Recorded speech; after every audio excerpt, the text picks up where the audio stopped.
हे everyone. तो finally Shahrukh Khan की Dunki movie 150 crore के आसपास पहुंच चुकी है इंडियन मार्केट में एंड वर्ल्ड वाइज पे ये आपका लगभग 300 करोड़ के आसपास पहुंचने वाली है। देन ये डंकी मूवी इतनी बहुत बड़ी सुपरहिट तो नहीं रही, लेकिन एक अच्छा स्कोर कर चुकी है। एंड मैं मूवी के बारे में कोई रिव्यू देने वाला नहीं हूँ। मूवी अच्छी है नहीं है, कैसी नहीं है, ये आप खुद जाके चेक कर लीजिए। बट मैं ये वर्ड जो डंकी इसमें यूज़ किया गया है इसके बारे में बात करने वाला हूँ। ये जो वर्ड है डंकी, डंकी वर्ड का एक्चुअली मीनिंग क्या है क्या नहीं है, और मुझे भी ज़्यादा पहले मालूम नहीं था इसके बारे में।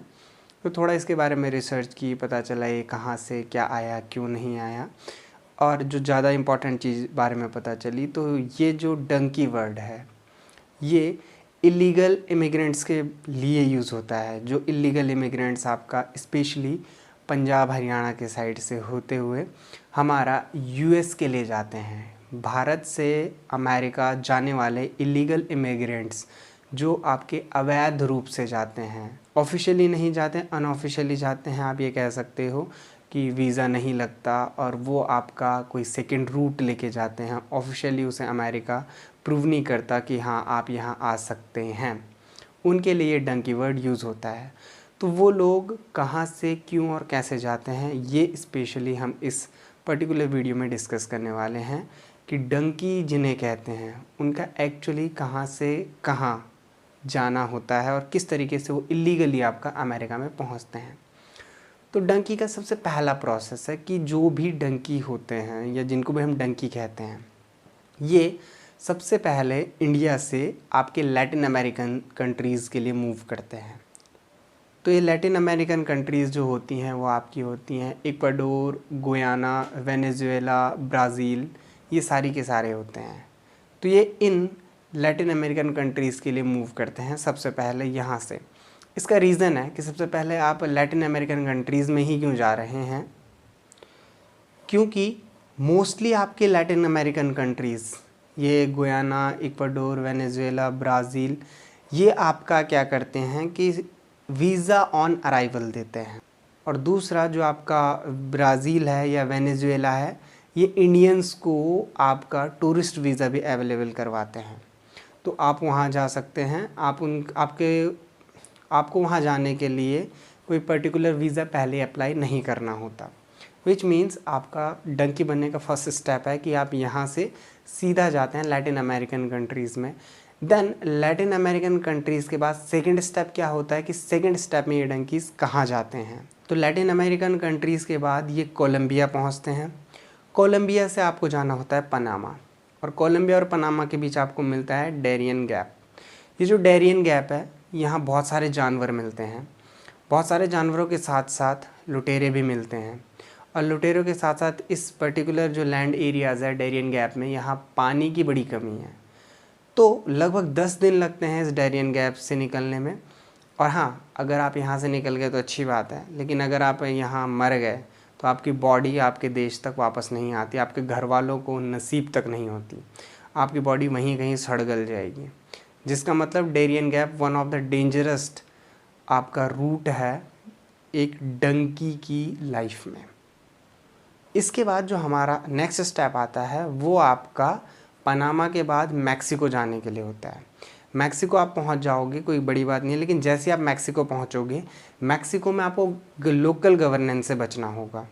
लोकल गवर्नेंस से बचना one of the most typical condition कि आपको किस तरीके से लोकल गवर्नमेंट से बचोगे, किस तरीके से लोकल गवर्नेंस से बच के रहोगे, वहाँ कहाँ आप रहोगे कहाँ नहीं रहोगे। एंड उसके बाद लगभग राउंड ऑफ 3140 किलोमीटर का बॉर्डर आप शेयर करता है मैक्सिको यूएस से। तो फेंसिंग होती है, तो या तो आप फेंसिंग के ज़रिए फेंसिंग को कूद कर जा सकते हैं दूसरी ओर, या फिर आप दूसरा वे पकड़ सकते हैं जो आपके नदी का है। देन जब आप बॉर्डर क्रॉसिंग करोगे तब आपको ज़्यादा दिक्कत नहीं होगी। फेंसिंग कूद के चले गए, रियो को क्रॉस कर दिया। ज़्यादा इम्पॉर्टेंट चीज़ क्या होती है कि ये जैसे ही आपका यूएस में जाते हैं, यूएस में इन्हें पर्टिकुलरली पुलिस पकड़ लेती है, गवर्नमेंट पकड़ लेती है और इन्हें जेल में डाल दिया जाता है। और बहुत कम चांसेस हैं कि आप वहाँ सेफली पहुँचने के बाद जिस वजह से आए हो वो कर सको।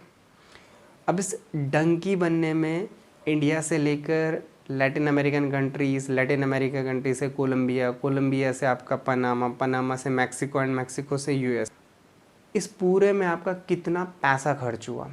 अराउंड 14-15 लाख से लेके 40 लाख के आसपास, लगभग 10 नहीं, लगभग 15 लाख से लेकर के 40 लाख के आसपास का खर्चा आ जाता है एक डंकी को यहाँ से सिर्फ यूएस जाने में। कमाएगा क्या वो बात अलग है। एंड ये डंकी मूवी आई तो थोड़ा इसके बारे में डिटेल्स भी कैसी हैं कि आपका 2019-20 के आसपास लगभग 19,000 लोग आपका इलीगली अमेरिका में इंडिया से गए, जो पकड़े गए, जो नहीं पकड़े गए वो बात अलग है।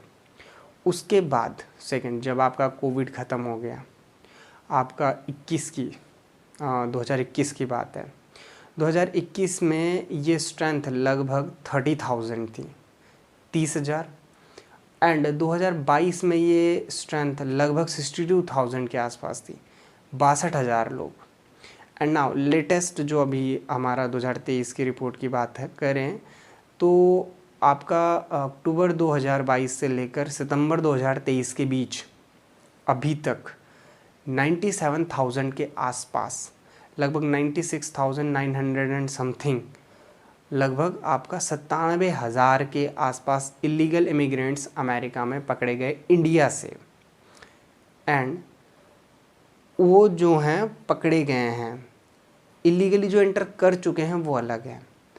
विच मीन्स आप ये कह सकते हो कि सबसे ज़्यादा आपका इंडिया से इलीगली इमिग्रेंट हो रहे हैं। और लगभग अगर आप बीते 2-4 सालों में देखो, 19 से लेकर के आपका 19-20 में लगभग 19 और 20,000 के आसपास लोग गए थे, और अभी 22-23 का अगर आप रिकॉर्ड देखो तो इसमें लगभग 97,000, 1 लाख के आसपास लोग गए हैं।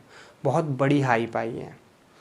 एंड ये जो आपके गए हैं ये नॉर्मली सारे के सारे डंकी ही हैं जो पकड़े गए हैं। अब इसके बीच में कितने मरे, कितने नहीं मरे, कितने लोग क्या हुए क्या नहीं हुए, ये स्टोरी अलग है। देन इस डंकी मूवी में पूरा इसी के बारे में बता रखा है कि किस तरीके से इंडियंस, खासकर पंजाबी मूल के या हरियाणा मूल के, आपका यूएस में जाकर पैसा कमाने के लिए बड़े बड़े सपने देखते हैं और एक्चुअली में उनके साथ क्या क्या हो रहा है। This is actually a life of a donkey. Now इस वीडियो में हम इतना ही बात करने वाले थे। अगर आप अभी भी हमारे साथ बने हुए हैं इस लास्ट वीडियो तक तो प्लीज़ वीडियो को लाइक कीजिए, चैनल को सब्सक्राइब कीजिए एंड वीडियो को शेयर कीजिए, ताकि और लोगों को भी ये इन्फॉर्मेशन मिलती रहे और वो कोई गलत स्टेप न लें। फिर मिलते हैं किसी वीडियो में, तब तक के लिए बाय बाय।